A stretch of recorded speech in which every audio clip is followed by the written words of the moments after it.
Welcome back to the Coaches Rising podcast. This is episode number 10. The podcast is all about how to be an impactful and effective coach. We're going to be speaking with thought leaders and master coaches every couple of weeks. And as you can see, if you're watching the video, this is kind of a Christmassy intro. We've got the tree up here yesterday, and if you can see outside, it's snowing heavily in Amsterdam. So I love that. I'm going to go outside and throw some snowballs at people after this. As I said, we speak to thought leaders and master coaches every couple of weeks. And in today's session, we're talking with Ginny Whitelaw, who brings this beautiful balance of contemplation and practice. She's a Zen priest. And also scientific rigor. She was a scientist at NASA for years. And we're going to explore what she calls the guts of leadership. She calls it the hara. It's this region in our lower belly that we can develop access to. And as we do, we access the wisdom and the kind of intuition that is stored there, which can infuse our coaching and our work as leaders too. So she'll tell us about how, as we develop access to it, we become more agile, more resilient, and we develop what she calls an unshakable fearlessness, where we're unafraid to meet every experience that we encounter. She'll tell us how we can access it, and she'll guide us into it. She'll tell us how it impacts coaching and how she brings the wisdom from her hara into the coaching. And she'll tell us how working in this way helps develop people in what she calls an extraordinary way, not just an ordinary way, but an extraordinary way. So as I said, Ginny is a Zen priest. She is the author of 3 books, including Move to Greatness, The Zen Leader. And she is a doctorate in biophysics. And she's been coaching and developing leaders for over 20 years. If you like this one, you can find more podcasts like it at coachesrising.com/podcasts. Great to see you today, Ginny. How's things with you? Things are fine. And it's great to see you again too, Joel. We're going to talk today primarily about the guts of leadership. It's a topic that I'm really excited to explore with you. But I'd just love to start by asking you, that you've brought together 2 things in your life, your Zen practice and leadership and coaching. And I just would love to hear for you how that came to be. I know that's a big question, that you could probably talk about for the whole hour, but is there like maybe a pivotal moment for you that these things came together? Yeah, it's a great question. There is. It really plays into what we'll be talking about today with the guts of leadership. I had been interested in energy even as a kid. I wanted to be an astronaut and go into space, and studied physics and high energy physics, and was so interested in energy. And I did follow that dream to take a job at NASA. I went into management, not into space. I ended up becoming the deputy manager for integrating the space station program. And then along the way, I also started studying energy from an Eastern point of view through Aikido. And then my Aikido teacher told me, if you want to reach the peak of your game, you have to start training in Zen. And he had trained in Zen. And so it was sort of like, if you want to understand what I'm doing, if you want to really get my Aikido, you need this. And of course I wanted to reach the peak of my game. Of course I wanted to understand his Aikido. So I did start training in Zen. And those 2 streams, the love of energy, the training in Zen, the martial arts, were coming together as I worked at NASA, because I was having this management role by day in the agency, in the space agency, and by night I was running a dojo where I was teaching Aikido and Zen. And I could see a radical difference. By day, I was seeing how people were getting more, I would sit in these meetings where people are getting more irritated and tense and bludgeoning one another with their opinions and not listening and calling each other names, and how the condition of people could go downhill the more stressed out they got. And then the condition of what we were doing was going downhill as a result of that. Meanwhile, at the dojo, I'm watching people get more resilient, more stable, more compassionate, more able to literally roll with the punches. And I thought there has to be a way to bring these worlds together where the deep training of the dojo could really inform leadership. And it just started burning in me. And I had no idea how to do that initially. But, you know, it's a funny thing when something starts burning in you, eventually it sorts out. And I started writing about body learning. I started how you can learn through the physical body. I started teaching more about this. I ended up leaving NASA with exactly 2 days of work lined up for the rest of my life because I wanted to start teaching this. And back in the 90s, it was a message, I would say, arguably ahead of its time. You know, it was hard to find people talking about embodied leadership back then, or certainly Zen leadership or mindfulness. You know, people weren't talking about it then.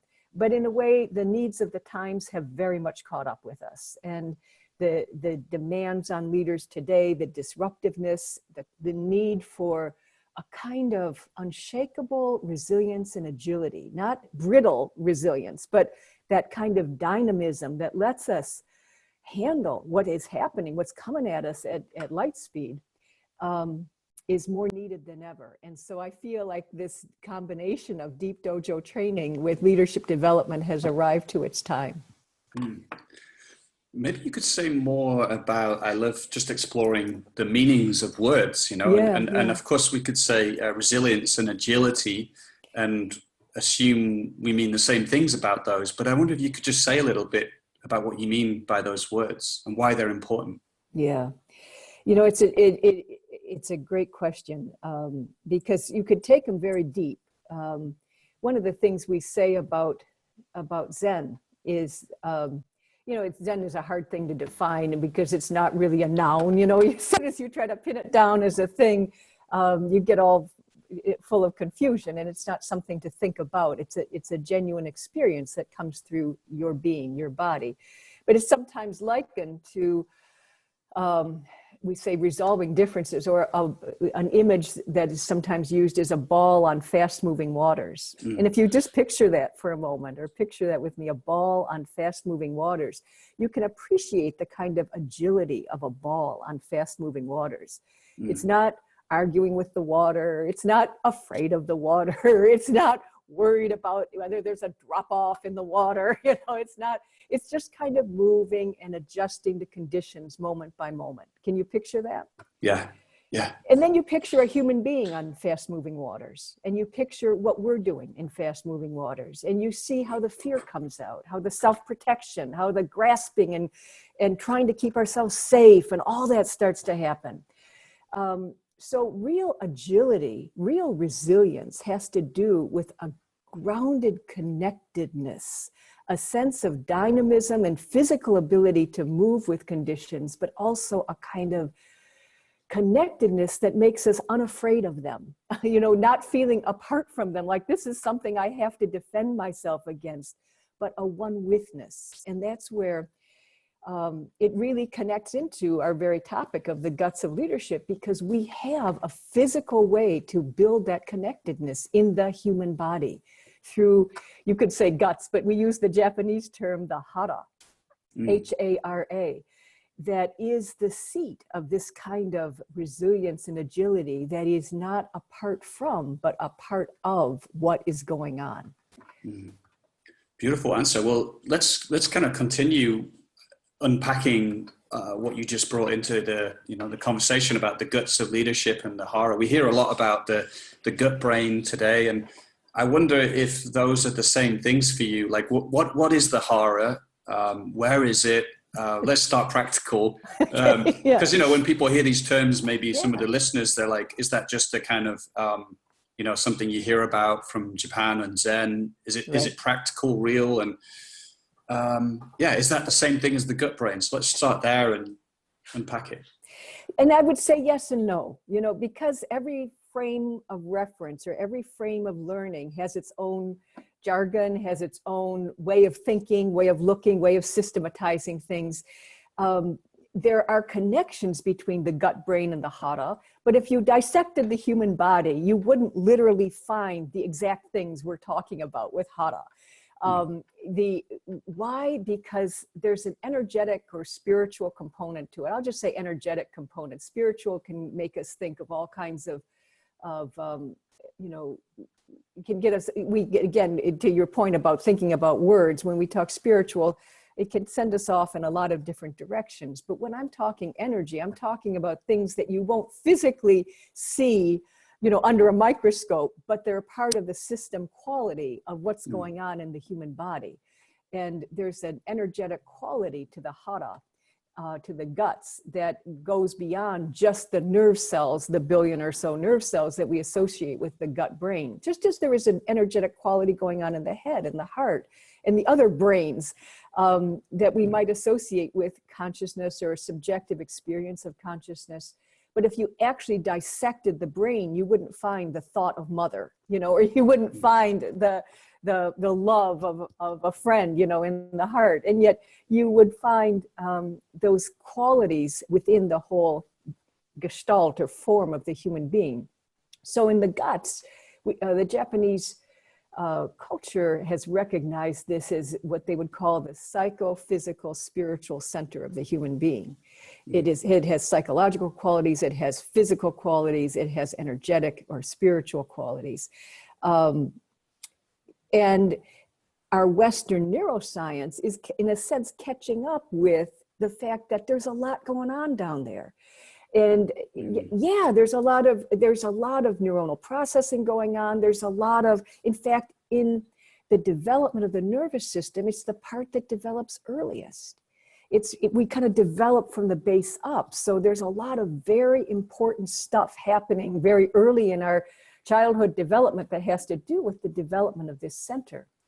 And then you look at it from like a yogic perspective and the development of chakras. And again, these are the earliest chakras to develop in the human being, the root chakra, the second chakra.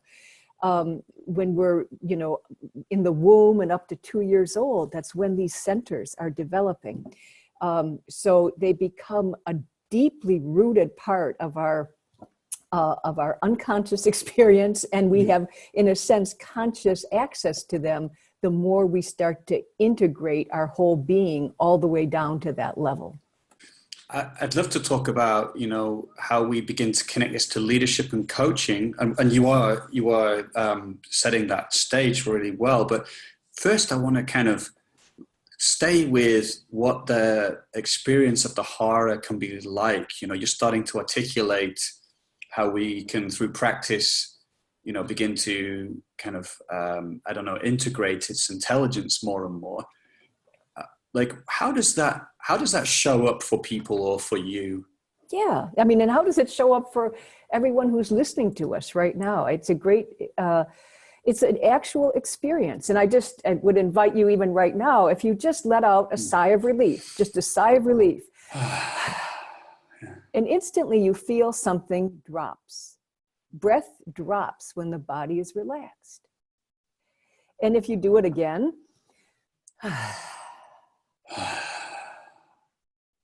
you can feel it drop even a little further.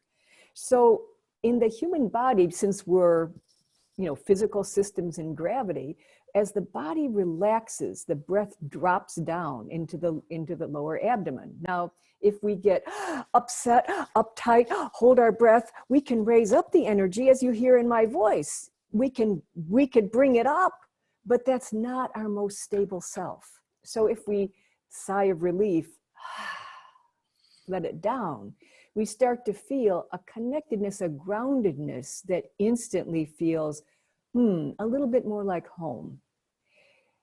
And now we can take that to the next level by actually sending our breath down.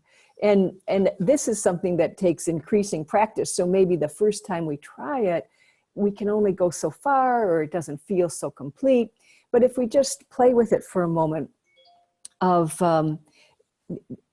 sending the breath down into the lower abdomen. And to do this, I'm going to actually adjust my position as I sit here so I can really feel my feet on the earth. And I invite you, and those of you, unless you're driving or riding a bicycle, listening to us, to do the same. But if you actually are in a way where you can sit and just feel your feet on the earth, and especially your big toes. Feel your big toes in the earth. And just invite your next exhale to drop straight down through your own lower abdomen and then through the big toes into the earth. And just slowly exhale down.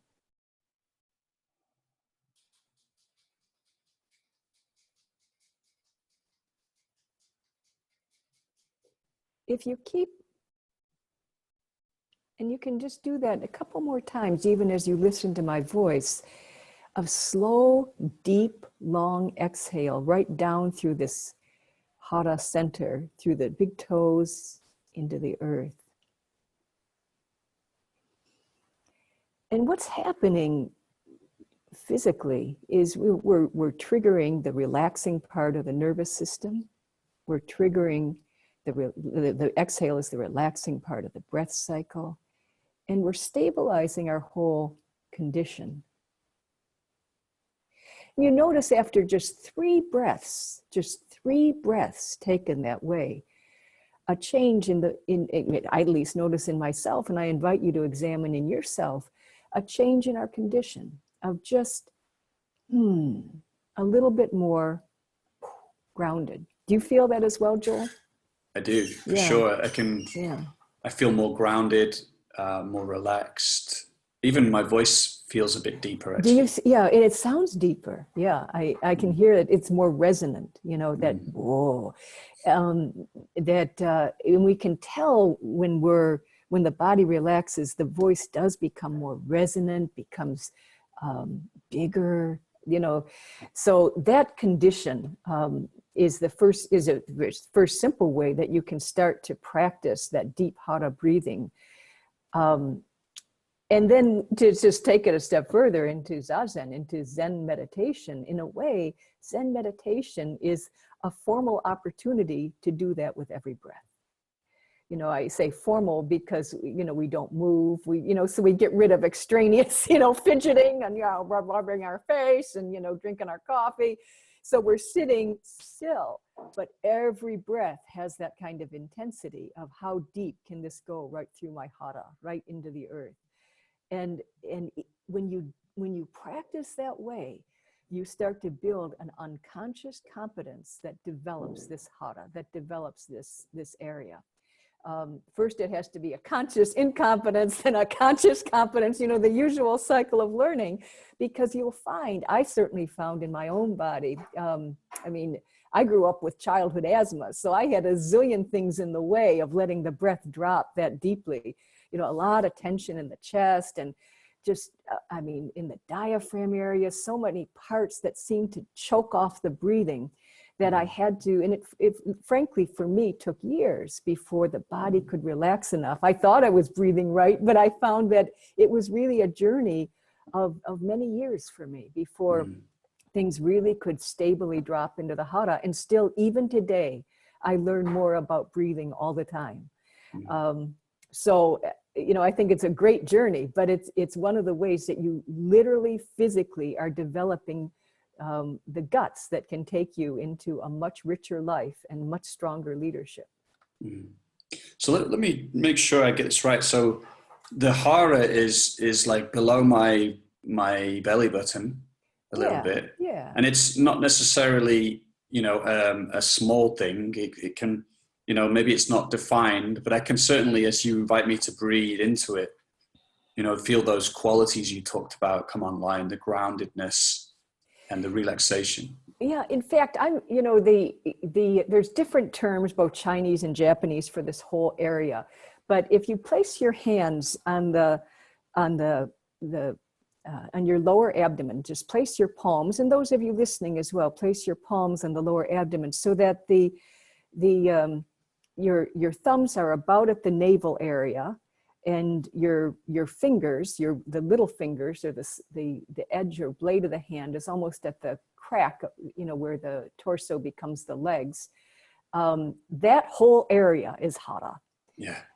It's like, and when you breathe deeply, you can feel that whole area expands like a huge balloon, if you really are belly breathing, if you're really opening it up. I'd like to ask you about, because you said it can take years to develop this, and I know that you're coaching executives or coaching people and working with people on performance. And I wonder how you begin to bring this horror and its intelligence into the work you do with people, because some of them, may not have done any of this practice or may be quite busy. And so, yeah, how does is it something that you have to just practice for years? I can totally get how that makes you better, but yeah, how do you bring that in?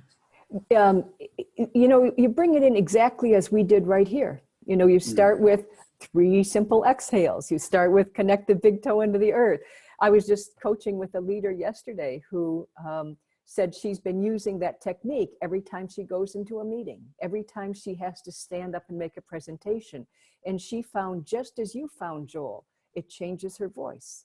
It makes her more commanding presence, she has her legs under her. We have a lot of statements in our language and probably in all languages that somehow speak to this quality of when a leader has that kind of, has full command of their power. And so the way that I help leaders get there quickly is first to experience this area and then to start to breathe into it.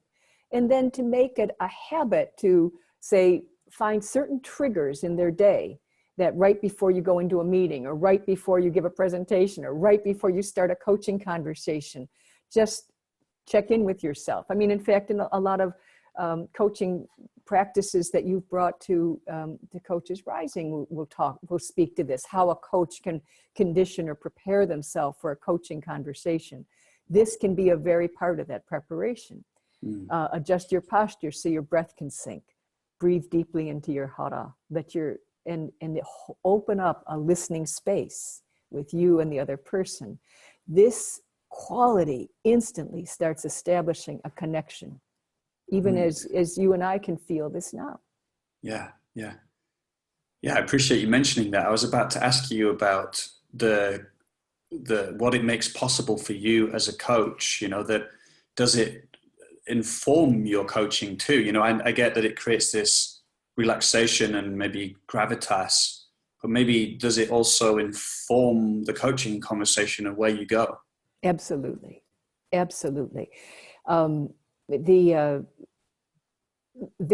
There are at least 6 things that this Hara development does for leaders and for coaches. And one of them absolutely is this sense of connectedness that informs intuition. We say in Zen, it's a gateway to samadhi. What I mean by that, samadhi is a condition that it's a Sanskrit term, so it sounds kind of Eastern and exotic, but it's an everyday human experience of when we, in a sense, forget the boundary of a separate self and we just are one with a situation. It happens in everyday experience, when people are watching a sports game and suddenly they're completely engrossed in following the ball or something, and they forget themselves as a separate human being, in their isolated skin. They are just there, or at the end of a wonderful musical performance, you can always catch this moment right as the orchestra stops playing and right before the audience starts applauding. There's a very pregnant pause where everyone's just, wow, what just happened? That's a moment of samadhi, a group samadhi. So this samadhi experience is, in the one sense, common. In another sense, we rarely draw attention to it, so it goes by unnoticed, but it's intentionally cultivated in meditation. And not just Zen meditation, but in meditation generally. The Hara in Zazen is its gateway. So as you breathe deeply into the Hara, it's expanding sensitivity and, in a sense, opening up a visceral connectivity. It's almost like an antenna. I mean, that's how I experience it in coaching. It's like an antenna opens up where you start to sense things that are not just rational. It's not like what you said, it's what you didn't say. It was a subtle gesture you made. It's a feeling you get, and then you test it out with the person with a gentle question. I had a sense of some doubt in what you just said. Is there doubt? And whoa, yeah, there was a lot of doubt. So when you can start to operate at that level of intuition, coaching goes to a completely different level. Yeah. I mean, I'm just really captivated by what you're sharing here about this, and how it becomes an extra dimension to your coaching to take the performance to a whole different level. Yeah. Yeah, I mean, it's not something we would teach in a beginner's coaching course, maybe. But once somebody has the basics down, and they want to deepen into being that kind of a kind of coach who can really help people develop in an extraordinary way, then this kind of intuition is invaluable. Yeah, beautiful. Yeah, because I hear a lot these days about the gut and how that can how important that is in informing the decision-making process. That yes, there's this rational part of us which is important, but that without this deeper kind of sensing, and including our emotions, that so much is missing. And in fact, actually, that stuff's the stuff that can often help you make the decision. That's right. And I want to pull in your point about including emotion, because, if we had to think about those relational qualities or emotion in the physical body, we would tend to think about the heart or the heart center or something like that. Or if we're chemically oriented, we'd think about the chemicals that mediate emotion, or if we're brain oriented, we think about the amygdala or the midbrain areas that light up under emotion. The point being that emotion is more powerful than rationality. We know that. People who've studied decision making and why people do what they do have pointed out for years that people don't make decisions for this or that rational reason. They make a decision emotionally and then backfill it with this or that reason. They justify it or explain it to other people. But our emotions are really pivotal in our decision-making process.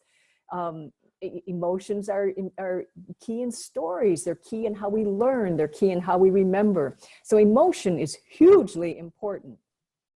And hara can stabilize emotion, because in a way it's underneath it. It's the gut is under the heart. It's very simple. And you can't stabilize emotion by just throwing more thought at it. Oh, I shouldn't feel that way. Oh, I have to get less anxious. Oh, I quit worrying about it. Oh, I have to quit self-flagellating, or whatever it is. But you drop into hara, you drop into center, and you stabilize. Not by thinking about it, but by grounding it in something that has root. And so it's not like you're trying to pretend the emotion isn't there. And this is, to me, so important in coaching and leadership. What does it afford? The hardest parts in leadership, when you look at what leaders are truly lousy at, often relates to difficult conversations, handling conflict. If you look at, or not being liked, or, things that involve negative emotions. But when you can face into negative emotions and not run away, when you can be present for them because you've got the stability, to use your word, gravitas, to simply be present with them, then you lose your fear. You don't hide from the difficult conversation. You don't back away from the tough coaching question. You can just be there with the person. You don't have to solve it. You don't have to fix it. They can break down in tears, and you can just be present with them. And it, to me, it's a huge gift that we can offer to other people. It also opens up our own resourcefulness to be present in the most stormy situations of human life. It's funny, as you speak about this capacity to be with our experience in this way, it's like my whole body lights up, and I feel how much I want that, and how valuable that capacity to not kind of be buffeted around, or to contract away, or to be basically averse to these experiences in life, can bring on a certain level fearlessness, which is not like not a brittle fearlessness of like, you know, I don't care, I'm not afraid, I'm just going to do this, but it's a humble kind of open fearlessness where it's like I'm willing to meet this experience. Exactly. That's a beautifully put, Joel. I'm willing to meet this experience. And why am I willing to meet it? Because I'm not apart from it. Connected, you know, I'm connected to it. So really well put. How would you invite a person you're working with, a leader, into that experience? I know in a way it's practice over time, but is that something that you explicitly do, or is it more just happening as you get them familiar with their bodies and their hara? Well, you know, as you pointed out earlier, everyone has a different, you know, a different level of interest in which they want to engage something. Some want a tip or a trick or something they can apply, like 3 deep exhales and send your big toes into the earth. And other people want to dive in a little further and say, hey, I want to get really good at this. And for people who want to get really good at this, I always encourage them to come to a Zen Leader program at the, you know, we offer open enrollment programs at the Institute for Zen Leadership. And I don't say that as some kind of advertisement, but that is where we're able to put people into a more of an immersion experience where over a course of several days, they keep coming back to this Zazen training, this deep hara breathing, and then see a leadership or a coaching application of it, and then go back into the experience, apply it. So in that back and forth, they get that feeling much more in their body. And what they learn, because so many people have described it as a transformational experience, it transforms their relationship to the challenges of life. You know, we can't change everything out there and make it just like Joel wants it or just like Ginny wants it, but we can change how Joel and Ginny relate to it. Are we relating to it like a ball on fast moving waters, or are we relating to it like a flailing human being trying to protect herself or himself? And when we change ourselves through this kind of, you know, repeated immersion, and that, you know, this is a 3 or 4 day experience. We're not talking 3 or 4 decades, you know, 3 or 4 days. Then, you know, people come away, wow, I have something. And then they go back to their busy lives and they watch it taper off, because that's what happens. You know, we have an aha experience, and then, you know, as our good friend Doug Silsby often teaches, you know, once you have the aha, that's when the real work starts, because now you have to really integrate it into your whole body. Well, everyday life isn't going to necessarily do that. So it's going to start tapering it off, but something remains, the memory remains. Maybe I come back for another experience, or maybe there's some practice I've started. And what a lot of people find they start is they'll start morning meditation. 20 minutes. They'll start sitting in the morning and doing this deep breathing 20 minutes every day. That's really like that next level at which people want to engage it. If people start doing that, it will change their life. I was told that myself by a great Zen teacher when I was in graduate school. And I thought, I'm a scientist, you know, I'm going to run this experiment. And I started sitting. But I've never known anyone for whom it's not true. Yeah. Now, if you sit like a couch potato, it's not going to change your life. But if you sit with this sincerity that you and I were just experiencing of breathing deeply into our center, and you do that for 20 minutes on a daily basis, the entire body, human body system is going to start shifting. So, I mean, I think this is one of the most fundamental, you know, everybody I speak to who is, you know, a thought leader in coaching talks about the fundamental of practice, you know, and some kind of practice that you're describing here. And I know that in my own life, it's like how radically powerful it is in changing my kind of fundamental moment to moment experience. And it's interesting. I wonder I wonder what your thoughts are on this, because you said earlier that in the 90s, you know, people weren't really, maybe you were a bit ahead of your time.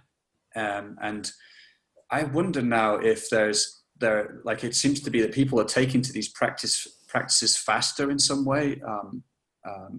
You know, that once they start doing them, things open up a little bit faster.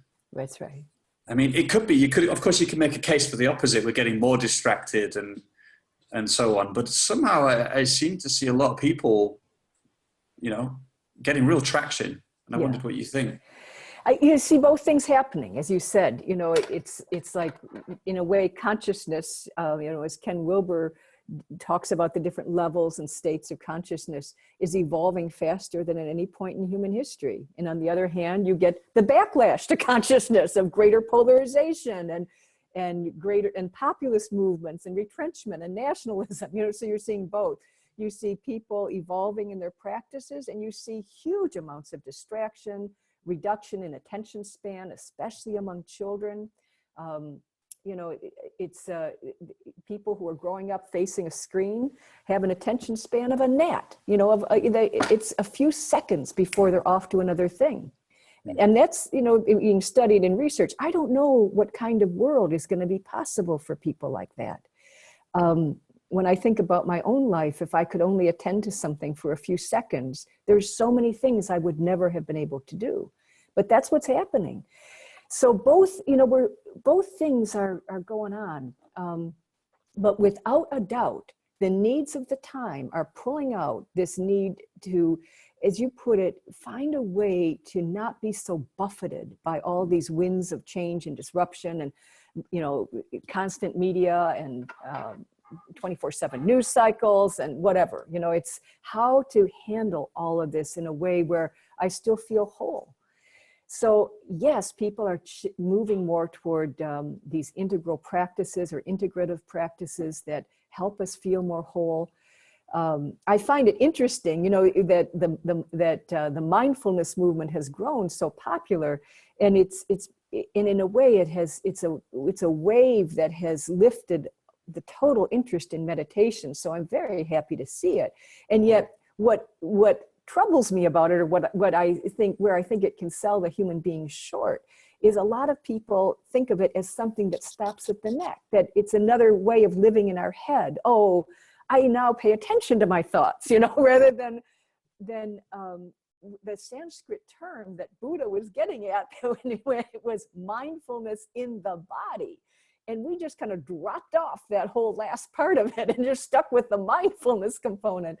Because in a way it's natural in human development that we kind of split mind from body at some stage in our development, but it's also natural that we reintegrate it at another stage. And it's one reason I appreciate your work so much in really bringing the embodied elements into coaching and into, holistic practices, because staying in our minds or in our thoughts alone will never be enough. It will not help us handle these buffeting winds.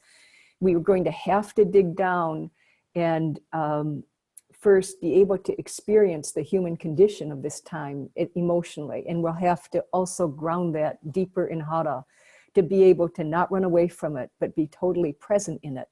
And then you can say, bring it on, in a very humble way, bring it on. But not if you're trying to handle it with just, anxious, here and there, 50 times a second thought. That will never feel good in the human body.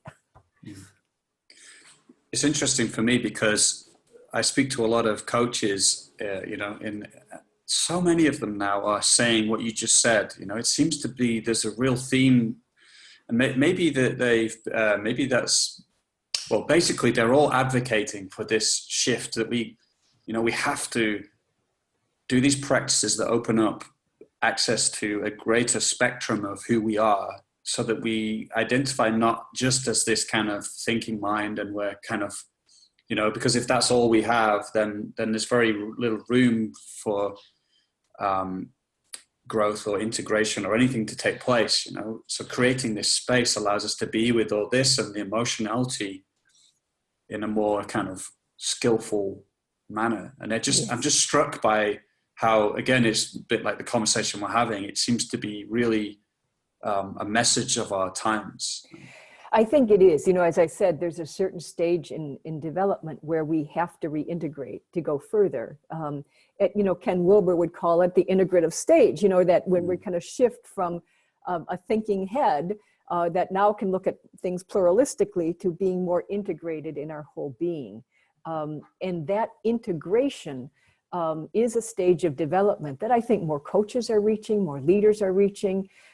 It's coming out in a more, it's not a majority by any means, but I think we are approaching a critical mass of people who are starting to operate with either a hunger for that stage of development, or they're centered at that stage of development. Mm-hmm. Yeah, I'm just thinking of this sort of felt sense of experience, which seems to become a more go-to kind of place to know from, to know. It's like a different kind of knowing. It's like, yes. And it's not just sensation in the body I'm talking about. It's like this whole kind of, it includes that emotions, it includes thinking, but it's like what arises out of that, and that's this kind of felt sense of experience which begins to guide. Yes, absolutely. It's what I called earlier intuition. Yeah. It's that felt sense of what, I loved your words, emerges from. When the body operates as an antenna for the universe, right? What emerges in that. And that's what's possible for the human being. That's what's possible for the human being, is for your own human body, your very human body, to operate like an antenna for the universe. The human being can be connected to the whole universe. We say the true human body is the entire universe. That's not our egotistical perspective, but that is what's possible for the human being. And my vision for leaders, my aspiration in coaching is, I see that in people. I see that in you. I see that in the people in front of me. I see who you are. And because I can see that, I want to keep drawing people toward it, like you're fishing, like you're reeling them in toward their bigger self. That's my aspiration in coaching. And maybe they only can drop away one delusion, or one bit of self-tension, or one bad habit, that's fine. They keep moving closer to who they are. So I like to hold the vision of who they are and let them keep moving closer to it. One drop away of tension at a time. So and that's really my vision with the Institute, for Zen leadership, that when, we say Zen resolves duality. That sounds like some kind of philosophy, but it's not. I go back to the ball on fast moving waters. When a leader can operate with as much agility and operate a whole system, understanding that he or she is acting on self in the largest sense. When I talk to you, I'm talking to myself. When I'm leading this organization, I'm leading myself. I don't mean I'm leading my egotistical self, but I'm leading for the whole picture. When I make decisions out of that kind of bigness, they're decisions that serve the whole picture, not just what serves my own individual self in the skin needs. And it's that kind of leadership that I deeply, deeply feel we need today. And that's why, to go back to your point about the evolution of consciousness, that's what I want to develop. I firmly believe that because of the disruptiveness of this time, especially, not only the everyday news cycle that we can get, fearful about, but the march of technology that is going to radically change what it is to be human within 2 generations. We used to talk about access to education as a huge differentiator among whether people could be successful in life. But it's soon going to be access to technology, not just having a cell phone, but having the implant that gives you an IQ of 300 or whatever, having the ability to outperform people who have no access to that at a whole different level. I'm not trying to lay out some dystopic view of the future, but I'm saying those technologies are upon us. The next 2 generations of leaders will decide how we use them. And if leaders can make decisions for the whole picture, we will use them much more wisely than we have used, the instruments of technology up to this point. As we move towards the end of our conversation, I'd love to ask you, if there was one thing you would say to coaches, who are starting out, what would that be? And it's a bit of a provocative question because, is there one thing, probably there's not one thing, but if there was like one rallying call you would make to them or one piece of wisdom that you would share, I wonder what that might be. Lifelong learning, that I feel as coaches, we have to model the journey for people. And that we ourselves can never stop challenging ourselves to unfold it all, be our full potential. That any place we're stuck, we're not going to help other people get past those places. So we better be willing to look at those stuck points in ourselves. And never stopping, never saying, oh, I'm developed enough, I'm good enough, but being intensely curious about what's possible for the human being. I think if we have that intense curiosity, we'll keep seeing more in the people who are with us. We'll be able to see more possibility in them. So we can never open up more for others than we will open up for ourselves. So my advice to any coach would be keep opening up yourself. It's a beautiful place, I think, to bring our conversation to a close. But I'd actually love to invite you to say, like, where can we find out more about you and the work you're doing? Thank you, Joel. It's kind. You've heard me mention the Institute for Zen Leadership, and the website is institutezenleadership.org. So our programs are described there. We've got programs planned in the United States, in the UK. We have one coming up in the UK, April 5th through 8th. So not far from you. and then in Wisconsin, in April 19th to 22nd. So we've got. That's 2018, of course. That's right, 2018. And yeah. that's the next opportunity. I think the Zen Leader book is also an entry point for a lot of people. That was a book I wrote a few years ago, but it really lays out some of these steps to how you keep opening up yourself progressively to a place where you can lead for the whole picture. And the Zen Leader book is available everywhere in several languages and things like that. So that would be a closer in entry point for people. So thank you for that, Joel. Yeah, sure. Great. I really enjoyed our conversation today. I can still feel myself in touch with my hara as well. Good. So I really appreciate you taking the time to guide us into that. I appreciate very much your questions, your work in general, and this has been good fun. So thank you. Hi, it's Joel here again. I hope you enjoyed this podcast, and if you did, you can find more of these. We're going to be speaking to thought leaders and masters in the field of coaching.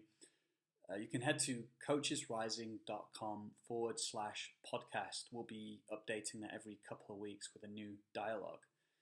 And if you are inspired, again, I'd love to get the word out to other coaches about this. You can, on those individual podcast pages on coachesrising.com/podcast, you'll find these little share bars on the right hand side. If you click on that, then you can share it through social media. Or of course, you can just email people the link to it, tell them about it. That would be very cool indeed. So I wish you well, and I will see you again next time.